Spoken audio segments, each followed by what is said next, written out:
이게 악마가 아니고 뭐야? 친정엄마였으면 이렇게 했겠어요? 진짜 사람 다시 봤네. 우리 엄마 이대로 병원에서 돌아가시면 어떻게 하려고 그래요? 피도 눈물도 없는 무서운 여자야. 당신 그러고도 눈에서 피눈물 안 흘리나 내가 두고 볼 거야. 그러면 아가씨가 모시고 가세요. 아직도 정신을 못 차렸네. 내 정신은 올바르게 있으니까 효도를 할 거면 직접 하시라고요. 당신 이혼 각오하고 하는 말 맞지? 이혼 도장 찍을 준비해. 어쩌면 남편한테 이렇게 매정하냐? 오늘 이야기 속 주인공은 56세 성효진 씨입니다. 그리고 그녀의 남편과 시어머니에 관한 이야기이죠. 성 씨의 시어머니는 연로하기도 했고 항암 치료도 받고 있는 환자였습니다. 그런데 성 씨의 남편은 맏아들이었습니다. 성 씨가 맏며느리라는 뜻도 되었죠. 맞으라는 책임감 때문인지 아니면 그저 아내에 대한 배려가 부족했던 건지 남편은 아픈 시어머니를 성 씨가 돌봐주길 바랐습니다. 하던 일도 그만두고 말이죠. 치료를 받기 위해선 요양병원이 나왔지만 시어머니의 강력한 의지와 남편의 요구에 성 씨는 무척이나 괴로웠습니다. 자식인 본인도 돌보지 못하는 어머니를 왜 며느리인 자신에게 책임지라는 것인지 몰랐습니다. 시어머니를 모시고 병수발을 며칠 들고는 성 씨는 두 손 두 발 다 들었습니다. 더 이상 못하겠다는 성 씨에게 남편은 폭언을 했습니다. 자기 부모만 애틋하고 아내는 고생을 해도 상관없다는 식이었습니다. 평소에도 이렇게 효자였다면 모르겠지만 왜 뒤늦게 효자 행세를 하는지 몰랐습니다. 그것도 직접 한다면 성 씨도 불만이 없었습니다. 왜 이렇게 대리효도를 하려는지 이해할 수 없었습니다. 남편은 성 씨에게 매정하다고 하는데 성 씨가 보기엔 남편이 더 매정했습니다. 유독 성 씨에게만 말이죠. 그렇게 사랑하는 어머니 껴안고 살라고 하고 싶었습니다. 성 씨는 남편과 결혼해서 아들 둘을 낳았습니다. 아들 모두 20대 후반으로 취직도에서 독립해서 살고 있었습니다. 남편은 퇴직을 앞두고 있었고 성 씨도 아직 일을 하고 있었죠. 남편도 성 씨도 은퇴가 몇 년 남지 않아서 노후를 어떻게 보내야 할까 그게 가장 큰 고민거리였습니다. 아직 아들들이 결혼도 안 했으니 과제가 많이 남아 있었죠. 남편은 3남매 중에 맞이었습니다. 밑으로 남동생과 여동생이 하나씩 있었습니다. 성 씨의 시아버지는 10년 전쯤에 돌아가셨고 성 씨의 집과 멀지 않은 곳에서 홀로 지내고 있었죠. 남편의 동생들은 다소 거리가 있어서 1년에 보는 날이 많지 않았습니다. 명절에도 자기 자식과 있지 큰형이라고 굳이 찾아오지 않았죠. 시어머니 생신이나 되어야 한 번씩 얼굴을 봤습니다. 호텔은 다 예약했대? 정우가 다 했어. 나중에 우리 집만 싸서 가면 돼. 애들이 다 계획도 세워놓고 했다니까. 당신 왜 이렇게 들뜬 것 같지? 자식들이랑 해외여행 간다는데 누가 싫어해? 다들 휴가 일정을 맞춰서 모처럼 넷이 여행을 가기로 했습니다. 큰아들의 결혼 얘기도 오가고 있어서 앞으로 이렇게 여행을 갈 기회가 얼마나 있을지 몰랐습니다. 그러니 더욱 설레고 들떴죠. 그리고 여행을 일주일 앞둔 어느 날이었습니다. 뭐? 암? 남편의 말에 성 씨가 놀라서 되물었지만 돌아오는 대답은 없었습니다. 암이라니. 성 씨가 황망히 중얼거렸습니다. 시어머니가 위암 사기 진단을 받았습니다. 조직검사 결과를 들으러 남편이 병원에 함께 다녀왔는데 얼굴이 흑빛이었습니다. 수술 날짜 잡았어? 아니, 수술 못한대. 왜? 수술을 왜 못해? 이미 80 중반인 시어머니는 수술을 받는 것이 의미가 없다고 했습니다. 오히려 더 위험할 수 있다고도 했죠. 그래서 항암 치료만 받기로 했다는 말을 했습니다. 그날 이후로 집이 초상집 분위기였습니다. 남편은 늘 동생들과 통화하느라 바빴습니다. 엄마, 여행은 취소할게요. 그래, 그래야지. 위약금 있지? 그건 엄마가 보내줄게. 아니에요. 저희가 낼게요. 넷이서 가기로 했던 여행은 당연스레 취소가 되었습니다. 남편도 그에 대해 언급조차 없는 걸 보니 정신이 없긴 한 모양이었습니다. 그리고 그날을 기점으로 성 씨의 생활도 크게 바뀌었습니다. 퇴근했어? 퇴근해서 집이야. 얼른 가봐. 어머니한테 전화 왔는데 불편하신가 봐. 알았어. 반찬 좀 챙기고. 성 씨가 근무 시간을 줄여 이제는 3시에 퇴근을 했습니다. 그리고 퇴근 후에는 일주일에 3번 시어머니 댁에 방문을 해서 반찬을 챙기고 청소도 하고 집안일을 도왔습니다. 항암 치료를 시작한 시어머니는 무척 힘겨워했습니다. 특히나 병원에 다녀오고 나서부터는 유독 심했습니다. 혼자서 음식을 하는 것도 힘들어하는 통에 누군가의 보살핌이 필요했죠. 시동생과 시누이는 멀리 살아서 왔다 갔다 할 거리가 되지 않았습니다. 비교적 근무 시간이 자유로운 성씨 밖에는 돌볼 사람이 없었습니다. 어머님, 저 왔어요. 왔냐? 3시 반에 온다고 그러더니 3시에 퇴근해서 집에 들렸다가 왔어요. 오래 기다리셨어요? 그러면 진작 그렇게 말을 해야지. 왜 기다리게 만들어? 아범이 시간을 잘못 알았나 봐요. 아범 탓을 해? 80세가 넘으니 젊은 날보다 힘은 빠졌지만 꼬장꼬장한 성격은 여전했습니다. 고생스러웠던 지난 날들이 주마등처럼 스쳐 지나갔습니다. 시어머니와는 좋은 기억보다는 안 좋은 기억이 더 많았습니다. 결혼을 반대했던 일, 합가했다가 다시 분가했던 일, 세월이 세월인 만큼 많은 일들이 있었죠. 그래도 큰 병에 걸려 힘없이 앉아있는 시어머니를 보니 성씨도 마음이 좋지 않았습니다. 점심에 뭐 좀 드셨어요? 먹긴 뭘 먹어. 속이 하도 울렁거려서 물 말아 먹고 말았지.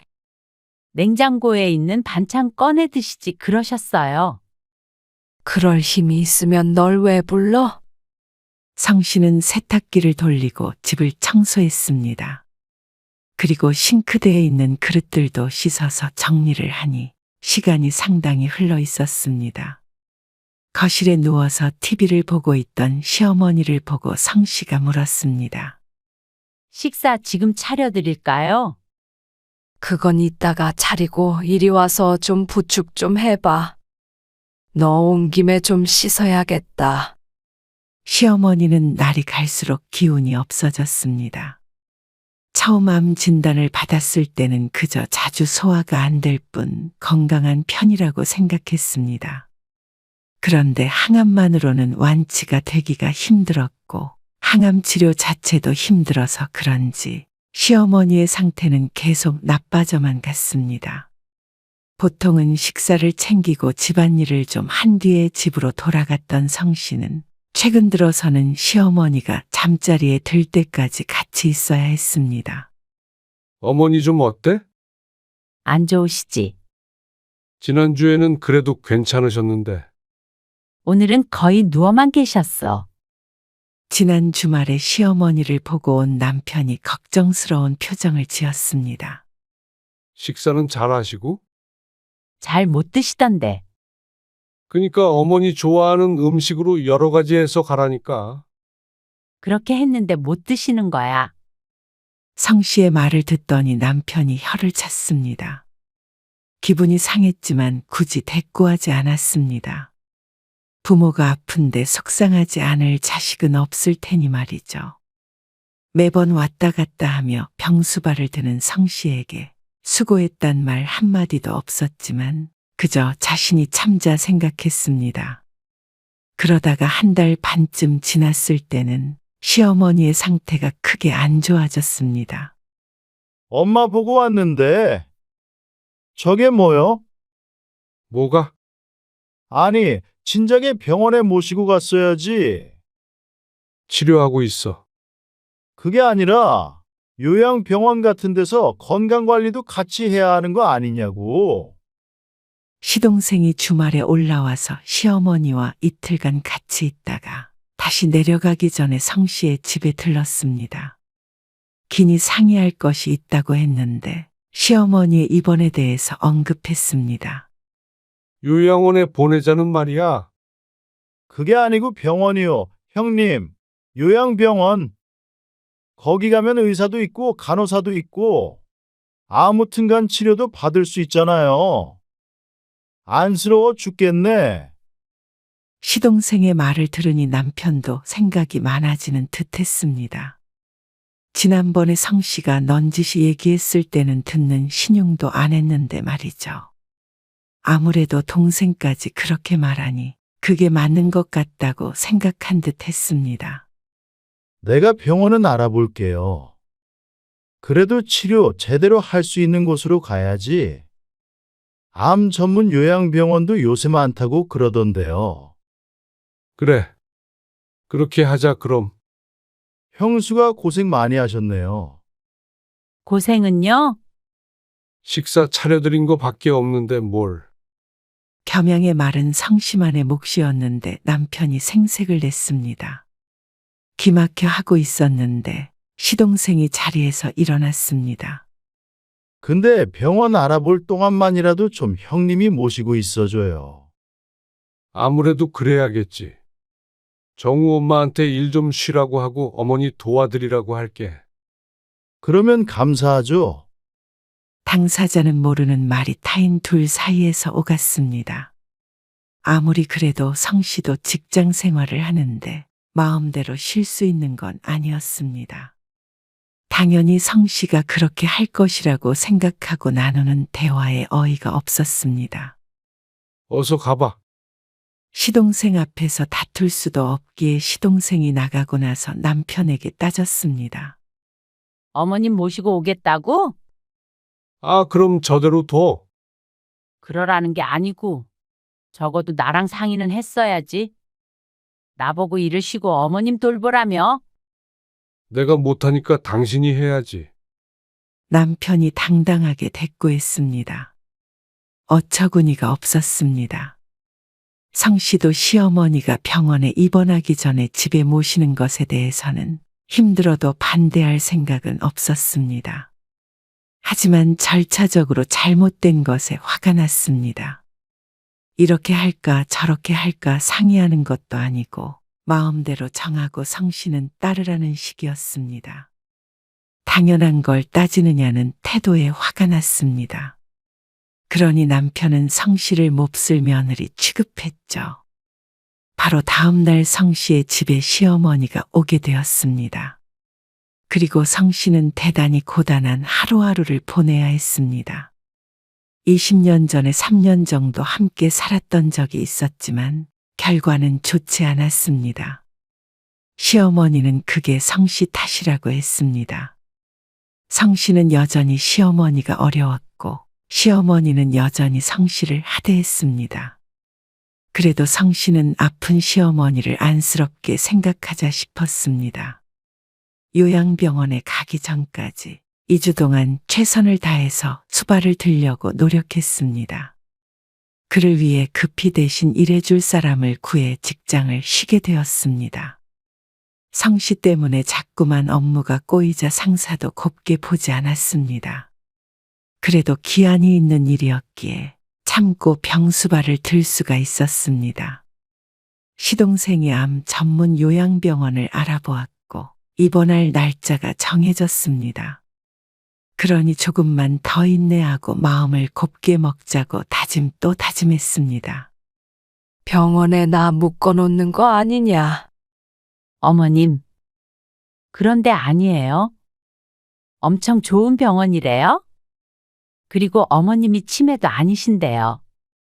그냥 집에 있으면 안 되냐? 그래도 가셔서 치료도 받으시는 게 좋죠. 항암 치료 받으시면서 힘들어 하셨잖아요.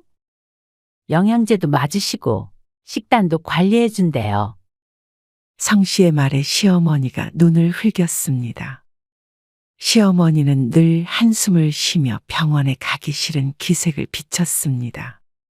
그리고 남편도 내심 어머니를 모시고 살고 싶은 눈치였고 말이죠.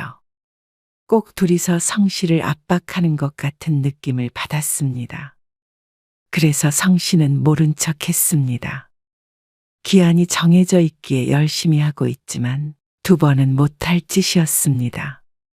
남편은 회사에 나간다는 이유만으로 병수발은 전혀 들지 않았습니다. 할 생각도 없었습니다. 이런 상황에서 시어머니를 모시고 산다면 성 씨가 꼼짝없이 전담 간병인이 될 것 같았습니다. 그렇게 시어머니는 성 씨의 집에 보름 머문 뒤 요양병원에 입원하게 되었습니다. 그리고 면회할 수 있는 날에는 꼭 남편과 함께 찾아갔습니다. 지낼만 하세요? 죄다 환자들만 있는데 여기가 좋겠냐? 없던 병도 생기겠다. 그래도 컨디션은 좀 낫지 않으세요? 남편의 물음에도 시어머니의 인상은 펴질 줄을 몰랐습니다. 병원 생활이 마음에 들지 않는 것 같았죠. 또 올게요. 어머니, 그래, 뒤돌아서는 남편의 표정도 좋지 않았습니다. 안 좋은 예감이 들었습니다. 그리고 그 예감은 어김없이 들어맞았습니다. 시어머니가 입원한 지 2주쯤 지난 어느 날, 남편과 함께 시어머니를 뵈러 갔습니다. 어머니, 왜 이렇게 살이 빠진 거예요? 밥도 못 먹고 그러니까 당연히 빠지지. 갇혀 있는데 그럼 살이 찌겠어? 어머니, 다른 사람들이랑 병실 쓰는 것도 답답하고 힘들다. 이만 퇴원해야겠어. 퇴원하시면 어떻게 치료를 받아요? 그러면 병원에서 누워만 있다가 이 애미가 죽었으면 좋겠냐? 무슨 말씀을 그렇게 하세요? 그리고 나서 시어머니는 입을 꼭 다물었습니다. 남편이 이것저것 물어도 굳은 표정으로 창밖만 바라보고 있었죠. 그리고 집에 돌아오는 길, 안 되겠다. 우리가 모시고 와야겠다. 무슨 소리야? 어머니를 집으로 모시고 오자고? 그래. 당신도 아까 어머니 봤잖아. 그리고 차 안은 정적만이 감돌았습니다. 한참 뒤에 남편이 한숨을 쉬었습니다. 성 씨도 답답한 마음에 남편에게 말했죠. 내가 일하면서 살림도 하고 어머님 밥 차려드리고 당신 밥도 또 따로 차리고 힘들어서 어떻게 살라는 거야? 남편보다 일하는 시간이 짧았기에 그동안엔 집안 살림은 성 씨가 했습니다. 남편도 그걸 당연하게 여겼고 말이죠. 그런데 어떻게 환자인 시어머니까지 챙기라는 말인지 몰랐습니다. 그리고 우리 집에서 환자를 어떻게 돌봐? 요양병원이 가둬두는 곳 아니잖아. 거기 계셔야 어머니도 그때그때 맞는 치료를 받지. 그래도 어머니는 가둬둔다고 느끼셨다잖아. 아니, 그리고 보름 모시고 사는 것도 쉬운 일이었는 줄 알아? 조금 힘들다고 죽어가는 어머니를 그렇게 둬 그러면 무조건 모시고 와야 한다는 남편과는 대화가 잘 통하지 않았습니다. 그래도 성 씨는 최대한 타협점을 찾아보고 싶었습니다. 병원이 싫으시다고 그러면 차라리 어머니를 댁에 모신 다음에 간병인을 쓰자. 나도 일주일에 2번씩 가서 챙겨드릴게. 간병인 쓰는 게 돈이 적게 드는 줄 알아. 옆에 늘 사람이 있어야 되는데. 그러면 간병인을 24시간 써? 24시간? 그러면 나보고 24시간 동안 어머님 옆에 붙어 있으란 말이야. 일은 어떻게 하고? 어차피 몇 년 더 일하지도 못할 거잖아. 돈이 문제면 어머니 명의 집으로 어떻게 해보면 되지? 당신은 이렇게 하나만 알고 둘은 몰라. 어머니 돌아가시면 물려받는 거를 그걸 간병인 쓴다고 다 써버려? 우리가 조금만 고생하면 되는데 그게 당신이 나가서 돈 버는 것보다 낫지. 이 사람이 효자인지 불효자인지 구분이 안 갔습니다. 그렇게 어머니 걱정을 하더니 이제는 유산을 들먹이고 있으니 말이죠. 나는 그 돈 안 받아도 되니까 그걸로 간병인 써서 편히 지내시도록 해. 언제 돌아가실지도 모르는 우리 어머니, 그거 좀 수발드는 게 그렇게 힘들어? 암 걸리셨다고 금방 돌아가시는 거 아니야. 진짜 당신? 정 떨어진다. 어머니 안 좋아하는 건 알았지만 인간이 그러는 거 아니야. 당신이랑은 진짜 못 살겠다. 이참에 이혼하자. 난데없는 남편의 폭언에 무척 당황스러웠습니다. 세상에 누가 시어머니 병수발을 흔쾌히 수락할 거라고 생각한지 몰랐습니다. 그것도 시어머니와 사이가 좋았던 것도 아닌데 말이죠. 그렇게 어머니가 애처롭다면 적어도 아내인 자신에게 부탁을 해야 하는 거 아닌가 싶었습니다. 갑작스러운 이혼 언급에 성 씨의 마음엔 커다란 바위가 들어찬 것 같았습니다. 차에서부터 집까지 성 씨와 남편은 어떤 대화도 나누지 않았습니다. 그때부터 냉전이 시작되었죠. 성 씨는 머릿속이 복잡했습니다. 속에서 천불이 난 듯이 화가 났다가도 아들들이 아직 결혼도 안 했는데 나만 희생하면 가정의 평화를 지킬 수 있나 싶기도 했습니다. 그러다가 또다시 어떻게 나에게 이런 협박을 하나 싶어서 눈물이 핑 돌기도 했습니다. 하루에도 몇 번씩 생각이 돌고 돌았죠. 이대로는 숨이 막혀서 지낼 수가 없었습니다. 성 씨는 치열한 고민 끝에 남편에게 먼저 말을 꺼냈습니다. 어머님은 댁에 모시고 오고 내가 주중에 매일 들를게. 당신이 주말에 가서 받으려. 그리고 도련님이랑 아가씨도 가끔씩 와서. 그만해 좀. 그러니까 죽어도 우리 집엔 못 드리겠다는 거잖아. 성 씨의 입은 다시 강제로 다물릴 수밖에 없었습니다. 간병인도 싫고 이것도 싫다면 남편은 그저 성 씨가 전적으로 집에서 시어머니를 돌보길 원하는 것 같았습니다. 성 씨는 남편이 자신의 팔다리를 잘라버리려 한다고 느꼈습니다. 그렇게 되면 성 씨에게 자유는 없었습니다. 24시간 간병인처럼 살아야 할 것이 뻔했습니다. 아무리 생각하고 또 생각해도 성 씨는 도저히 그렇게는 살 수 없을 것 같았습니다. 남편이 이혼을 하자고 해도 말이죠. 다음 날 저녁까지 성 씨가 확답을 주지 않자 남편이 최후의 통첩을 하듯이 말했습니다. 당신? 이혼할 거면 하고. 아니면 이번 주 금요일에 어머니 모시고 올 거야. 그렇게 알아도. 어이도 없었고 마음도 무너지듯 아팠습니다. 평생 가족밖에 모르고 산 대가가 이것인가 싶었습니다. 아들들은 지금 상황을 안다면 뭐라고 할지 몰랐습니다. 마음 같아서는 그래 이혼하자 해버리고 싶었습니다. 그러기엔 자식도 마음에 걸렸고 그동안 지켜온 가정이 한순간에 무너지는 것 같았습니다. 내 인생도 잘못될 것 같았습니다. 그러다 목요일 저녁이 되었습니다. 남편은 자꾸만 성 씨를 힐끔거렸습니다. 다음날 어머니를 모셔올 거라고 눈치를 주는 것 같았습니다. 그런데 신우이가 갑작스럽게 찾아왔습니다. 그리고 성 씨에게 할 말 못할 말 가리지 않고 퍼부어댔습니다. 이게 악마가 아니고 뭐야? 친정엄마였으면 이렇게 했겠어요? 진짜 사람 다시 봤네. 우리 엄마 이대로 병원에서 돌아가시면 어떻게 하려고 그래요?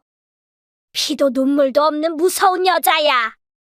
당신 그러고도 눈에서 피눈물 안 흘리나 내가 두고 볼 거야. 그러고도 한참을 세상이 끝난 것처럼 난리를 쳤습니다. 그러면 아가씨가 모시고 가세요. 아직도 정신을 못 차렸네. 효도를 할 거면 직접 하시라고요. 그러자 신우이가 눈을 까뒤집고 소리를 쳤습니다. 그러자 옆에서 남편도 편을 들었습니다. 물론 성씨의 편이 아니라 신우이 편이었죠. 당신 이혼 각오하고 하는 말 맞지? 후회 없지? 성씨가 대답하지 않자 남편도 서슬퍼런 기색으로 말했습니다. 이혼 도장 찍을 준비해.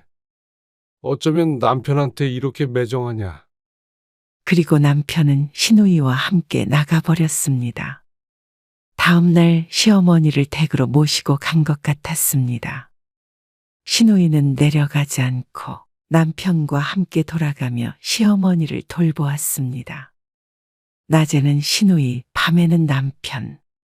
이렇게 역할 분담을 한 것 같았는데 새벽에 화장실도 혼자 못 가게 된 어머니이기에 신우이는 일주일도 채우지 못하고 도망가 버렸습니다. 말 그대로 주랭랑을 친 듯 보였습니다. 시어머니의 병수발을 들어본 사람이 없으니 알만했습니다. 그러니 남편은 당연한 수순으로 성씨에게 와서 말했습니다. 이만하면 나도 할 만큼 했잖아. 이제 집에서 어머니 모셔. 당신도 일 그만두고 좋지. 그렇게 좋으면 당신이 일 그만두고 해. 뭐? 참 어이가 없었습니다.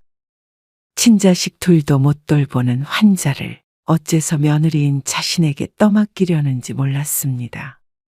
힘들어서 못하겠다는 사람을 악마로 만들더니 이제 와서 또다시 찾아온 남편이 황당했습니다. 당신이 이혼 준비하라고 해서 다 해놨어. 준비를 했다니? 집은 따로 얻었고 짐도 대충 붙여놨어. 이 집은 정리해서 반씩 나누면 돼. 뭐라고? 바보처럼 계속해서 되묻는 남편에게 성씨가 또박또박 다시 한번 대답해 줬습니다. 이혼 준비 다 됐다고. 당신은 시어머니 댁에 들어가서 잘 모시고 살아. 재산 분할은 반씩하고. 비로소 남편의 얼굴에 당황한 기색이 비쳤습니다. 성씨가 이혼 협박에 못 이겨 자신의 요구를 받아줄 거라고 확신했던 모양이었습니다. 대단한 착각이었습니다. 아무리 효자여도 힘든 것이 병수발이었습니다. 효자인 척은 혼자 다 하고 효도를 아내의 손을 빌어 하려는 남편에게 치가 떨렸습니다. 그리고 그렇게도 쉽게 이혼을 운운하는 남편은 이제 꼴도 보기 싫었습니다. 그동안 고민했던 것은 남편에게 미련이 남아서가 아니었습니다. 그저 가정을 지키고 싶을 뿐이었습니다.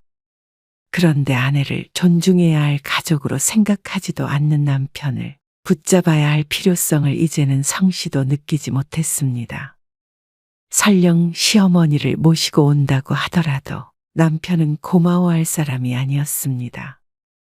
해야 할 도리를 했다고 생각할 것이 불보듯 뻔했습니다. 만약 남편이 그렇게 명령하듯 통보하듯 하지 않았다면 한 번이라도 더 진지하게 생각해 봤을 것이었습니다. 성씨 생각에도 성씨는 물은 사람이었습니다.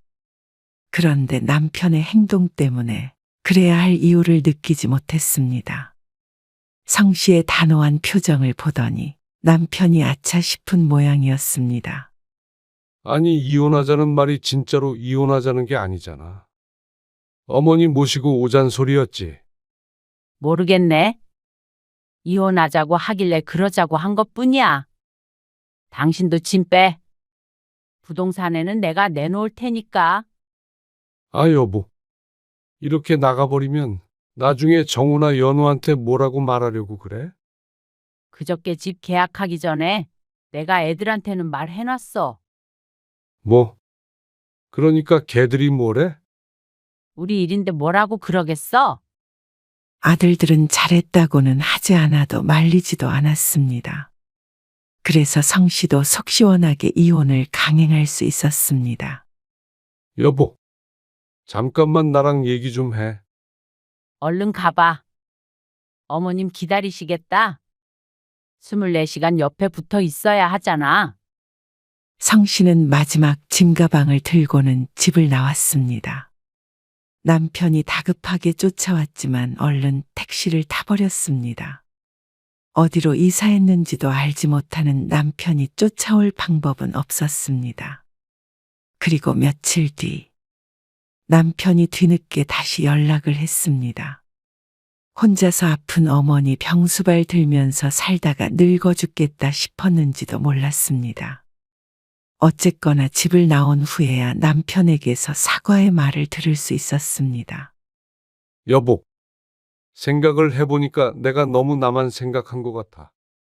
미안해. 근데 당신도 입장 바꿔보면 내 기분 알 거야. 장모님이 그렇게 됐다고 생각해봐.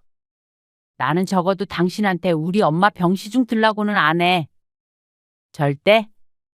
내가 이 집에서 나가서 엄마를 돌보는 한이 있어도 당신 손에 안 맡겼어. 나는 일을 하니까. 하던 일 그만두라고 했던 것도 당신이었어. 잊었어? 앞으론 그렇게 이기적으로 살지 마. 안 그럴게. 이기적으로 안 할게. 그래? 그러면 집으로 돌아올 거지? 돌아가긴 뭘 돌아가? 그렇게 알아서 잘 살란 소리지. 정말 이럴 거야? 그래? 당신한테 정 떨어졌어. 당신도 진작에 나한테 정 떨어졌던 거 아니야? 남편이 했던 말을 고스란히 돌려주자 당황한 듯 보였습니다. 당신도 이제는 사랑하지도 않는 여자랑 살지 말고 그렇게 사랑하는 어머니랑 천년만년 행복하게 살아. 정말로 이렇게 이혼한다고? 어쩜 사람이 정이 이렇게 없냐? 법정에서 봐.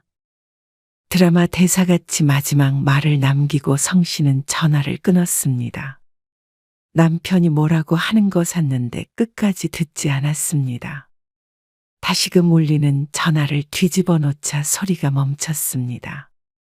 한동안 남편에게선 끈질기게 연락이 왔습니다. 시동생과 시누이에게서도 번갈아 가면서 연락이 왔지만 그 번호들은 차단을 해버렸습니다. 그리고 결국 7개월쯤 뒤엔 남편과 법적으로 갈라서게 되었습니다. 먼저 이혼하자고 한 건 남편이었습니다. 후에는 아무리 빨라도 늦었죠.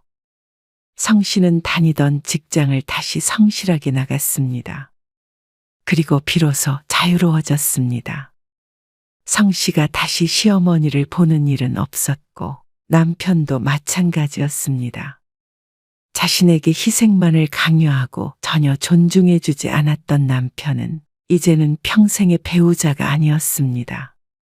그저 전 남편일 뿐이었습니다. 이혼을 하면 인생이 끝나는 줄 알았는데 어찌 보면 성 씨는 좀 더 편해졌습니다. 여러 사람의 뒷바라지해야 했던 인생이 드디어 스스로를 위해 살게 된 것 같았습니다. 자식들도 이제는 알아서 살아갈 것이니 성 씨는 온전히 자신만 생각하면 됐습니다. 아직은 경제력도 있고 젊었기에 충분히 새롭게 시작할 수 있었습니다. 성 씨는 불행하지 않았습니다. 남편과는 다르게 말이죠.